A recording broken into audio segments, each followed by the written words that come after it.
Hello, നമുക്കിന്നൊരു താറാവിനെ തുന്നിയാലോ?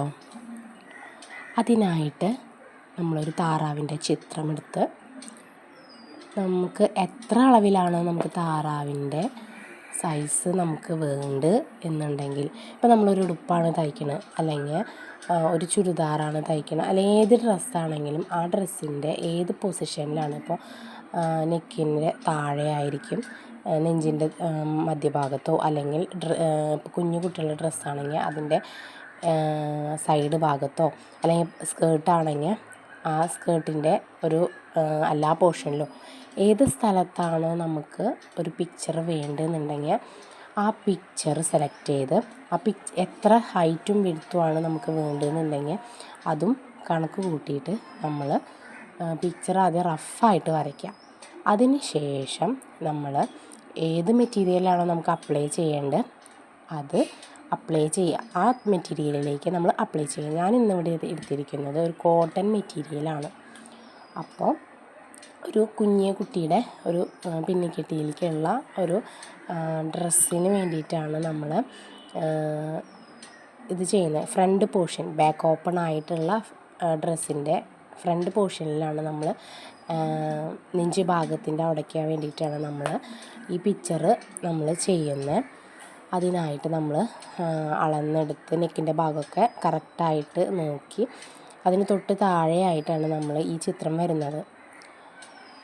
അത്യാവശ്യം ഒരു 3 ഇഞ്ച് ഉണ്ടായിരിക്കും ഏകദേശം ഈ പിക്ചറിൻ്റെ ലെങ്ത്ത് എന്ന് പറയുന്നത്. പിക്ചർ വരച്ചതിന് ശേഷം നമ്മൾ ഹൂക്കൊക്കെ കറക്റ്റ് പൊസിഷനിലും കറക്റ്റ് ടൈറ്റിലും ഒക്കെ നമ്മൾ സെറ്റ് ചെയ്ത് വെക്കുകയാണ് ചെയ്യുന്നത്.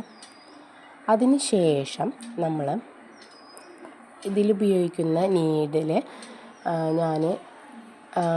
ഞാൻ ഉപയോഗിക്കുന്ന സെയിം നീഡിൽ തന്നെയാണ്. ഒരു ഏറ്റവും സ്മോളല്ല, അതിന് തൊട്ട് മുകളിലുള്ള എനിക്ക് കംഫർട്ടബിൾ ആയിട്ടുള്ളൊരു സൈസാണ് ഞാൻ ചൂസ് ചെയ്തിരിക്കുന്നത്. പിന്നെ ഞാൻ ഉപയോഗിക്കുന്ന എല്ലാ ത്രെഡുകളും ആങ്കറിൻ്റെ ആണ്. ആങ്കറിൻ്റെ ത്രെഡ് എന്ന് പറഞ്ഞു കഴിഞ്ഞാൽ നമുക്ക് വർക്ക് ചെയ്യാനായിട്ട് നല്ല അടിപൊളിയാണ്. അതുമാത്രമല്ല ഒരു സിൽക്കി ഫിനിഷിങ്ങാണ് ഉണ്ടാവുക. അത് നമുക്കിങ്ങനെ സിംഗിളായിട്ട് നമ്മളിങ്ങനെ ചെയ്യുമ്പോൾ നമുക്ക് അത് തോന്നില്ല. നല്ല തിക്നെസ്സിലും ഉള്ളിൽ ഫുൾ ഫില്ലിങ് ആയിട്ട് നോക്കുമ്പോഴാണ് നമുക്ക് ആ സിൽക്കി ബ്യൂട്ടി നമുക്ക് മനസ്സിലാവുള്ളൂ.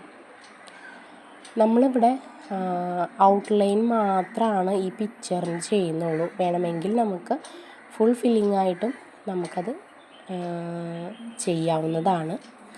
എൻ്റെ ഫ്രണ്ടിൻ്റെ ബൊട്ടീക്കിലേക്ക് വേണ്ടിയിട്ടാണ് ഞാൻ വർക്കുകൾ ചെയ്ത് കൊടുക്കുന്നത് കേട്ടോ. അപ്പോൾ എൻ്റെ ഫ്രണ്ട് പറയുന്ന രീതിയിലേക്കാണ് നമ്മൾ ചെയ്യുന്നത്. ഇപ്പോൾ ഔട്ട്ലൈൻ മാത്രമാണ് ചെയ്യുന്നത്. ചില പിക്ചറുകൾക്ക് ചില കസ്റ്റമർ പറയുന്ന രീതിയിൽ ആണ് ഉണ്ടെങ്കിൽ നമ്മൾ അവർ പറയുന്നതിനനുസരിച്ചാണല്ലോ നമ്മൾ ചെയ്തു കൊടുക്കുന്നത്.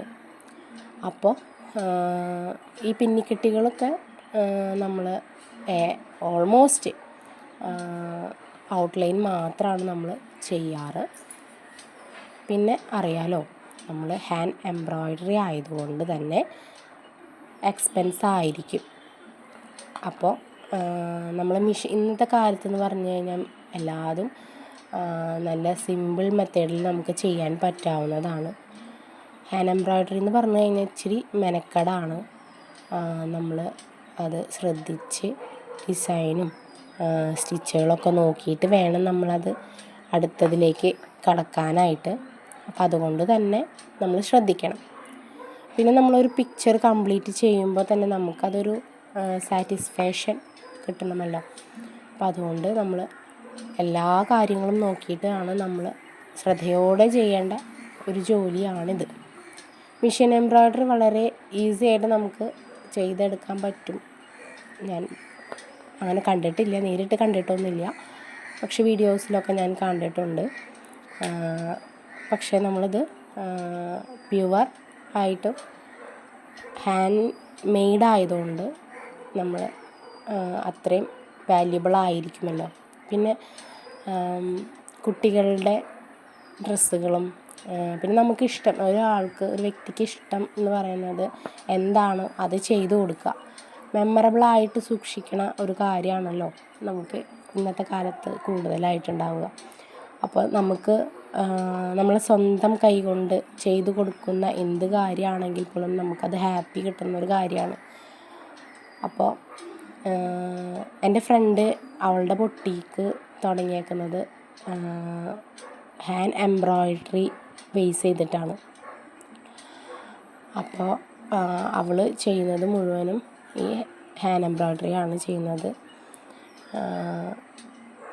അതും ഒരു രസം തന്നെയല്ലേ, നമ്മൾ സ്വന്തം കൈ കൊണ്ട് മറ്റൊരാൾക്ക് ചെയ്തു കൊടുക്കുന്ന വർക്കുകൾ നമുക്ക് അത് കിട്ടുന്ന ആൾക്കാളും കൂടുതൽ നമുക്കായിരിക്കും സന്തോഷം ഉണ്ടാവുക. ഞാനിങ്ങനെ ചെയ്തു കൊടുത്തിട്ട് അത് മറ്റൊരാൾ യൂസ് ചെയ്യുന്നത് കാണുമ്പോൾ ഉണ്ടാവുന്നൊരു ഹാപ്പിനെസ് ഉണ്ടല്ലോ, അതൊന്ന് വേറെ തന്നെയാണ്. ആ ഹാപ്പിനെസ്സും തന്നെയാണ് എനിക്കും ഉള്ളത്. അതുകൊണ്ട് തന്നെ ഞാൻ ഓരോ വർക്ക് എടുക്കുമ്പോഴും എനിക്ക് ഭയങ്കര സന്തോഷമാണ്. എനിക്കിത് ചെയ്യാൻ പറ്റുന്നുണ്ടല്ലോ, അല്ലെങ്കിൽ ഞാനിത് ചെയ്തത് മറ്റൊരാൾ യൂസ് ചെയ്യുന്നുണ്ടല്ലോ, അതൊക്കെ കാണുമ്പോൾ നമുക്ക് വലിയൊരു സന്തോഷം തന്നെയല്ലേ. അപ്പോൾ നമ്മൾ എവിടെ പറഞ്ഞു നിർത്തിയത്? നമ്മളിപ്പോൾ ഓൾമോസ്റ്റ് ഔട്ട്ലൈൻ കഴിയാറായി. നമ്മൾ കളറൊക്കെ പറഞ്ഞില്ലേ, നമ്മൾ ഇതിൽ ചെയ്തിരിക്കുന്ന തുന്നൽ സ്റ്റെം സ്റ്റിച്ചാണ് കേട്ടോ നമ്മൾ ചെയ്യുന്നത്. അത് വെരി സിമ്പിൾ തന്നെയാണ്, പക്ഷേ നമ്മൾ അത് നോക്കിക്കഴിഞ്ഞാൽ തന്നെ മനസ്സിലാവും. ആ നൂലെടുക്കുമ്പോൾ തന്നെ ഓരോന്നും എടുക്കുമ്പോൾ തന്നെ അതിൽ ഹോൾസ് കാണാൻ പറ്റും. പിന്നെ നൂലുകളിങ്ങനെ സ്പീഡായിട്ട് ചെയ്യുമ്പോൾ ഇങ്ങനെ പിരിഞ്ഞ് പോകുന്നത് കാണുകയും ചെയ്യാം. അപ്പോൾ നമ്മളതൊക്കെ ശ്രദ്ധിക്കണം. പിന്നെ നമുക്കത് എന്താ പറയുക, ഇങ്ങനെ ചെയ്തുകൊണ്ടിരിക്കുമ്പോൾ തന്നെ നമുക്ക് ചിലപ്പോൾ അതിൽ വൈറ്റ് ക്ലോത്ത് ആയതുകൊണ്ട് തന്നെ നമുക്ക് അതിൽ ചെളി വരാം, അല്ലെങ്കിൽ വിയർപ്പിൻ്റെ ഇതൊക്കെ വരാം. അപ്പോൾ നമ്മളതൊക്കെ ശ്രദ്ധിക്കേണ്ടതുണ്ട് കേട്ടോ. ഞാനിപ്പോൾ ഒരു ഉദാഹരണം ഈ വൈറ്റ് ക്ലോത്തിൽ കാണിച്ച് തന്നേ ഉള്ളൂ. ഇപ്പോൾ നമുക്ക് ഏതാണോ വേണ്ടത്, ഏത് തുണിയിലാണോ നമുക്ക് വേണ്ടത് അത് ചെയ്യാൻ പറ്റും. എനിക്ക് തോന്നുന്നു കൂടുതലായിട്ടും കോട്ടൺ മെറ്റീരിയൽസിലായിരിക്കും ഹാൻഡ് എംബ്രോയിഡറി ചെയ്യുമ്പോൾ ഫിനിഷിങ് വരാമെന്ന് എനിക്ക് തോന്നിയിട്ടുണ്ട് കേട്ടോ. ഞാൻ എൻ്റെ ഡ്രസ്സുകളിലൊക്കെ ഇങ്ങനെ ഓരോ സ്റ്റിച്ചുകൾ അപ്ലൈ ചെയ്യാറുണ്ട്. അങ്ങനെ ചെയ്യുമ്പോൾ എനിക്ക് കൂടുതലായിട്ടും ഇഷ്ടം തോന്നിയിട്ടുള്ളതും കോട്ടൺ മെറ്റീരിയൽസിൽ യൂസ് ചെയ്യുമ്പോഴാണ്. പിന്നെ കോട്ടൺ മെറ്റീരിയൽസിൽ യൂസ് ചെയ്യുമ്പോഴാണ് നമുക്ക് അതൊരു കംഫർട്ട് ഉണ്ടാവുക. ചില മെറ്റീരിയൽസൊക്കെ എടുക്കുമ്പോൾ നമുക്ക് അത് സൂചി ഇങ്ങനെ ഇട്ട് വലിക്കുമ്പോൾ നമുക്ക് അത് ചിലപ്പോൾ പിന്നും, ആ മെറ്റീരിയൽ പിന്നും, ചിലപ്പോൾ ഫിനിഷിങ് കിട്ടില്ല, ഹോൾസ് വരാനായിട്ട് സാധിക്കും. അങ്ങനെയൊക്കെ കാണാറുണ്ട് നമുക്ക്. അപ്പോൾ പിന്നെ നമ്മളെടുക്കുന്ന സൂചിയും ശ്രദ്ധിക്കേണ്ടതുണ്ട്. വളരെ ഇമ്പോർട്ടൻ്റ് ആയിട്ടുള്ള ഒന്നാണ്.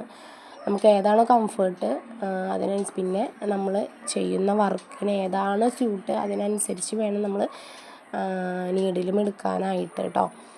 അങ്ങനെ ഓൾമോസ്റ്റ് നമ്മുടെ യെല്ലോ കളർ നമ്മൾ ഫിനിഷിങ് ആയിരിക്കുകയാണ്.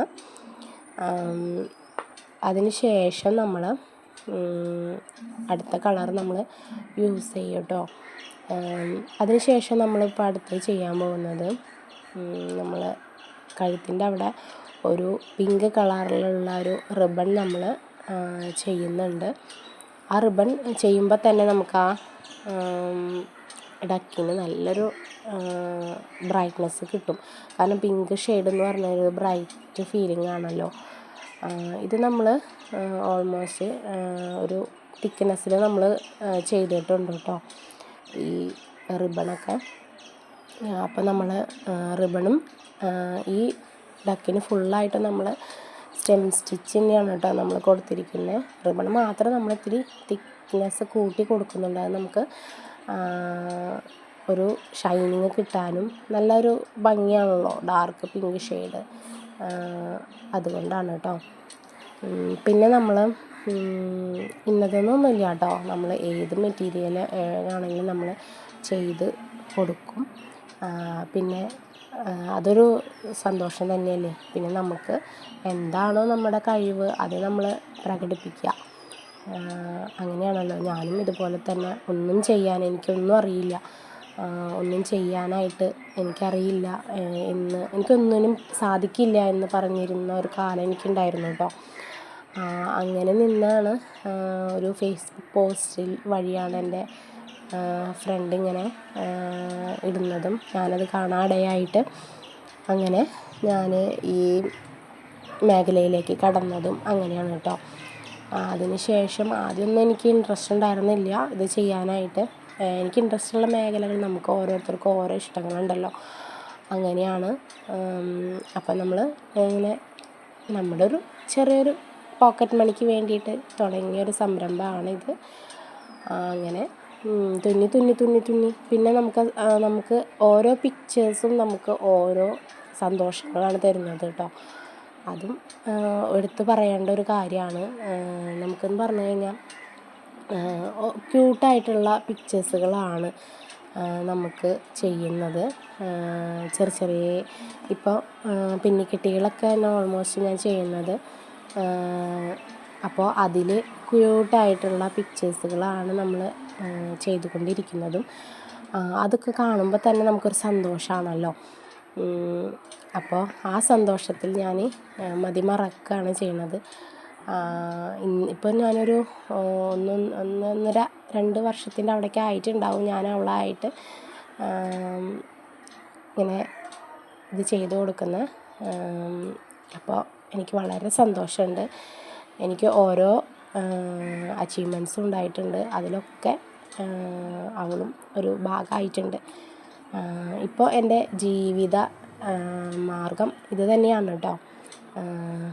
എനിക്ക് ജീവിത മാർഗം എന്നൊന്നുമല്ല കേട്ടോ, എൻ്റെ സന്തോഷമാണ് അതൊക്കെ. എൻ്റെ സന്തോഷം ഞാൻ പങ്കുവെക്കുകയാണ് ചെയ്യുന്നത്. ഞാൻ ഒരിക്കലും വിചാരിച്ചിട്ടില്ല ഒരു വീഡിയോ അല്ലെങ്കിൽ ഒരു യൂട്യൂബ് ചാനൽ തുടങ്ങണമെന്ന്. പിന്നീട് എപ്പോഴോ എനിക്ക് തോന്നിയിട്ടുള്ളൊരു ഇതാണ് ഇങ്ങനൊരു യൂട്യൂബ് ചാനൽ തുടങ്ങണം, ഇങ്ങനെ ചെയ്യണം എന്നൊക്കെ.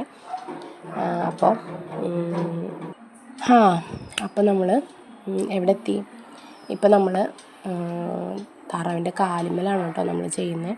അപ്പം ഞാൻ ചെയ്യുന്നത് കണ്ടോ, നമ്മളിപ്പോൾ സ്റ്റിച്ച് ചെയ്യുമ്പോൾ നമുക്ക് ഫിനിഷിങ് കിട്ടാത്ത ഭാഗത്ത് നമ്മളവിടെ ഫിനിഷിങ് ചെയ്ത് കൊടുക്കുകയാണ് കേട്ടോ ചെയ്യുന്നത്. അങ്ങനെ നമ്മൾ ഏത് സ്റ്റിച്ചാണെങ്കിലും നമുക്ക് ചിലപ്പോൾ ചെയ്തുകൊണ്ടിരിക്കുമ്പോൾ തന്നെ ഫിനിഷിങ് കുറവ് കാണാൻ പറ്റും. അപ്പോൾ നമ്മളവിടെ ഒരു ടൈറ്റിങ് ചെയ്യണം കേട്ടോ.